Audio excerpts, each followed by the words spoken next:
Hey, you all, it's time for the Obi Sports Talk Show. Here's your host, Obi. Of course, that's me. Hey. So how we all doing? We're going to try to play against Michigan State this weekend. So we'll see how it goes after canceling it against Illinois because we had some positive tests. We were a little concerned about what apparently Gene Smith was. So we didn't get to play last week. So we're going to try to play this weekend against Sparty in East Lansing. The weather is supposed to be 40 degrees and cloudy skies, and maybe a chance of rain towards the end of the game, possibly. Sparty comes in, coached by Mel Tucker, who had a stint with the Browns as a coach and some other coaching spots in the league. I think this is his first coaching job, though, I believe. I'm not sure. You can correct me if I'm wrong, somebody out there. They are 2-3 on the season. They have wins against Northwestern. Gave Northwestern their first loss, and they beat Michigan. They have losses to Iowa, Indiana, and Rutgers. Ohio State is favored by 24 points at this point, and they should easily cover that pretty easily. I think they're just going to be geared up. They may start off a little sluggish after not playing last week. So they may start off a little slow and sluggish. So let's hope not. Let's hope they get off to a pretty fast start when it comes to that. So they will, hopefully they don't. Hopefully they come out strong and ready to play and don't kind of get off to a sluggish start up in East Lansing. Their quarterback for the Sparty is Rocky Lombardi. He's a junior. On the season, he is 79 of 146 with 1,057 yards passing, 8 touchdowns, and 8 interceptions. So he's not really going to wow you with a lot of yardage. May not throw a lot of touchdowns, but he throws a lot of interceptions. So the defense can kind of get to him a little bit. Maybe they can force him to make some bad mistakes. The running game for Michigan State is off to a slow start, if you will. Connor Hayward seems to be their go-to guy. He's a junior. 797 yards is a career rushing. And he has 5 touchdowns in the career. He has no touchdowns this year at only 179 yards on the ground. And then you have Elijah Collins with 56 yards. And Jordan Simmons, a freshman, 147 yards rushing. And they have no rushing touchdowns by the running backs, which is kind of surprising. Because usually you have like at least maybe 2 or 3 here and there. So they're kind of maybe off to a little bit slow start in the running game. They're passing, the receivers. Jalen Naylor has 16 catches, 379 yards, and 2 touchdowns. And both these guys are sophomores, and Jaden Reed's a sophomore, 22 of 252, 3 yards, 3 touchdowns. And then Ricky White has 10 catches for 223 yards and a touchdown. And then Hayward has 13 catches for 61 yards and 2 TDs. So he's got some TDs in the passing game. Their tight ends, Trenton Gilson and Matt Dotson. Gilson's the sophomore, Dotson's the senior.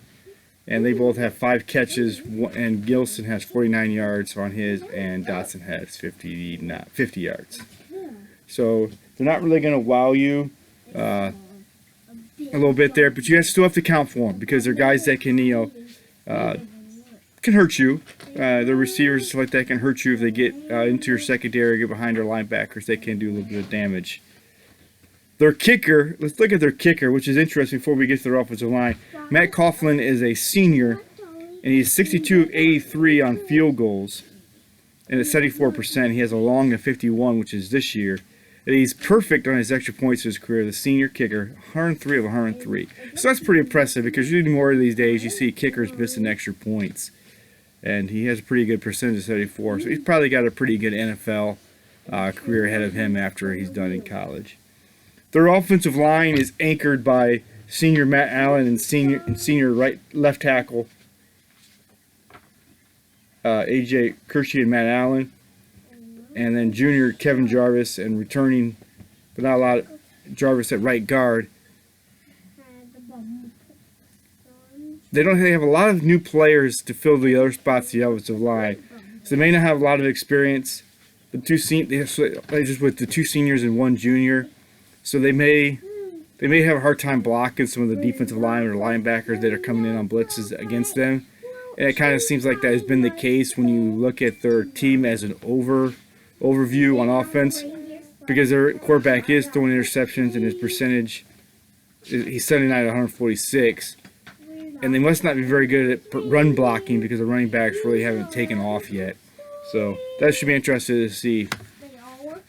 Defensively for Michigan State, the defensive line is returned by Naquan Jones, a senior, who has the ability to be an NFL defensive tackle. Consistency is a question for him. And then sophomore Jacob Slade, who has talent and is young. So Jacob Slade saw some time last year, but he's still only a sophomore. And another guy to watch for on the defensive line is D. Beasley.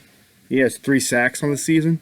So we'll have to see how State offensive line does against those defensive linemen. Those are 3 guys. But again, it's an area where they have a lot of holes and a lot of not enough depth when it comes to their defensive line. Their linebackers are led by Austin Simmons, who returns as a senior. He's with 53 tackles, and then junior Noah Harvey has 37, and Klein has 24.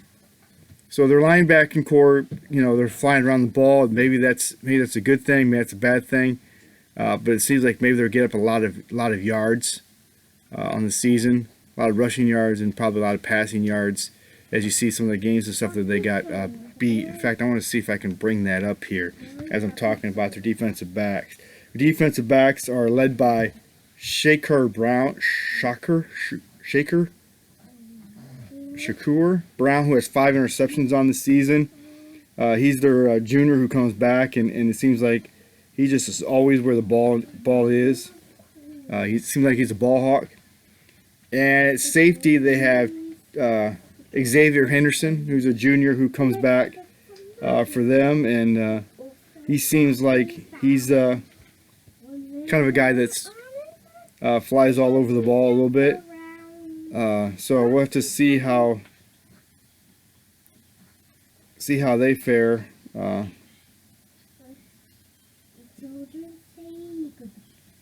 And then they have the newcomers in Julian Barnett and Trey Pearson, who are trying to make an impact, trying to make a name for themselves. So we'll cover the outside for them. I'm trying to bring up the defensive stats here if I can, as a whole for Sparty.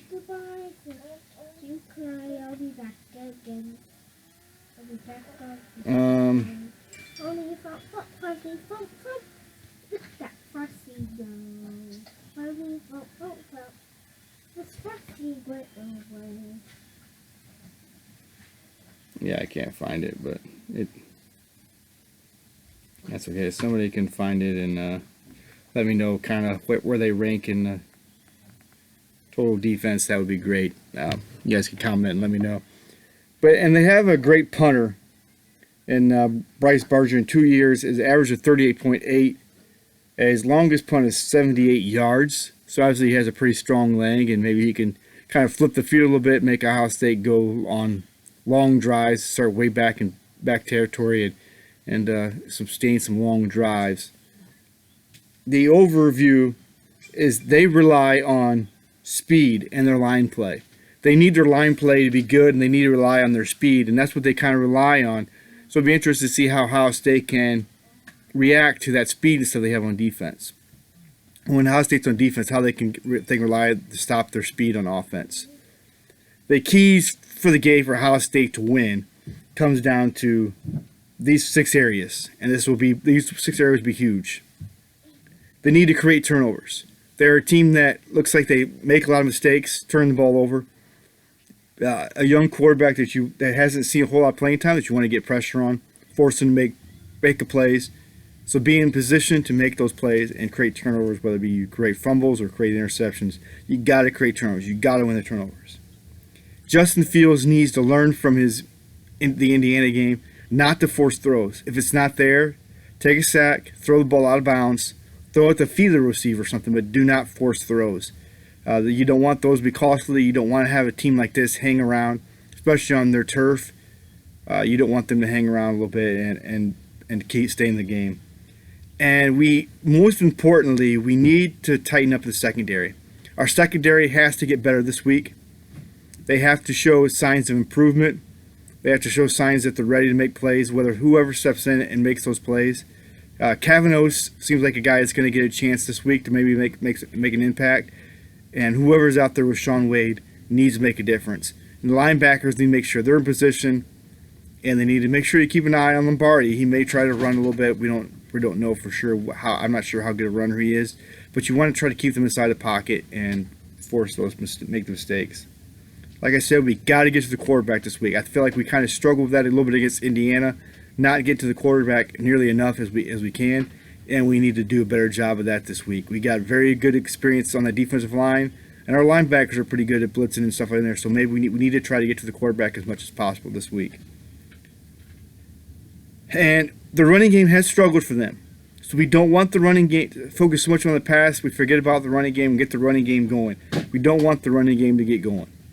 They have a guy that has experience, and we don't want to get him going. And last but not least, it's time that we keep our foot on the gas. We don't let up.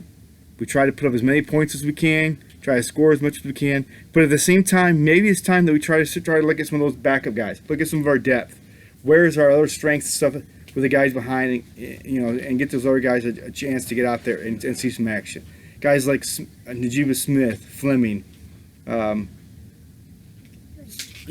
guys like that we can use, whether we be Steel Chambers and stuff like that, and try to establish something offensively that we can build on going into Michigan and possibly Big Ten championship game and the college football playoff. Because we have to show that we're a better team, and it has to start this week and next week.